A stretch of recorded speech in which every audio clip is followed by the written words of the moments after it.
बड़ेपुर गांव में दुकान पर सिगरेट मांगने पर हुए विवाद ने लिया हिंसक रूप। महिलाओं और बच्चियों सहित कई घायल। टोटो में की गई तोड़फोड़। सैदपुर थाना क्षेत्र के बड़ेपुर गांव स्थित एक किराने की दुकान पर हुए मामूली विवाद ने देखते ही देखते हिंसक रूप ले लिया। आरोप है कि दो पक्षों के बीच शुरू हुआ विवाद मारपीट, पथराव और भारी तोड़फोड़ तक पहुंच गया, जिसमें महिलाएं, किशोरी और कई अन्य लोग घायल हो गए।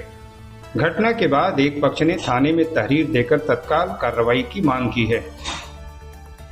प्राप्त जानकारी के अनुसार बड़ेपुर गांव निवासी जोखन शाह पुत्र जमालुद्दीन ने थाने में तहरीर देकर बताया कि घर में ही उसकी किराने की दुकान है। आरोप है कि गांव निवासी कुछ युवक दुकान पर आए और सिगरेट की मांग करने लगे।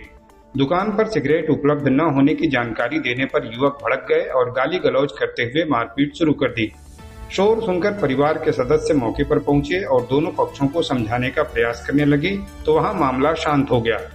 इसके बाद एक पक्ष से फारूक कहीं जा रहा था, तभी उसे दूसरे पक्ष के कुछ लोग रास्ते में घेर कर मारने लगे।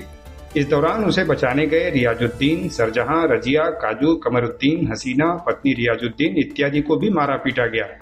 घटना के बाद कथित रूप से असलहा लहराने और जान से मारने की धमकी देने की भी बात सामने आ रही है। दोनों ही पक्षों ने एक दूसरे पर मारपीट का आरोप लगाया है। इन सबके बीच दूसरे पक्ष के धर्मेंद्र कुमार का आरोप है कि उनके छोटे भाई रवि और वीरेंद्र घर से लगभग 150 मीटर दूर स्थित उक्त किराने की दुकान पर सामान लेने गए थे। वहां किसी बात को लेकर दुकान संचालक पक्ष से कहासुनी हो गई। आरोप है कि विवाद के दौरान रवि और वीरेंद्र के साथ मारपीट की गई। घटना के बाद दोनों घर वापस लौट गए। यह भी आरोप है कि बाद में धर्मेंद्र कुमार अपनी बड़ी मां कांति देवी के साथ खेत में धान की नर्सरी की तैयारी कर रहे थे। उसी दौरान दूसरे पक्ष के लोग लाठी डंडे, ईंट और पत्थर लेकर पहुंचे और हमला बोल दिया। इस दौरान कांति देवी, धर्मेंद्र कुमार सहित अन्य लोगों के साथ मारपीट की गई। बचाव के लिए पहुंचे पड़ोसी अमन कुमार और धर्मेंद्र की बहन की 14 वर्षीय बेटी लक्ष्मी को भी हमलावरों ने नहीं बख्शा और उक्त सभी को भी मारपीट कर घायल कर दिया। मारने पीटने के बाद हमलावर घर के बाहर खड़े टोटो में तोड़फोड़ करते हुए उसमें लगी बैटरी निकालकर अपने साथ ले गए। मारपीट में कांति देवी, धर्मेंद्र कुमार, लक्ष्मी और अमन कुमार सहित कई लोगों को चोटें आई हैं।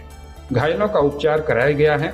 पुलिस का कहना है कि एक पक्ष की मिली तहरीर के आधार पर कार्रवाई की जा रही है।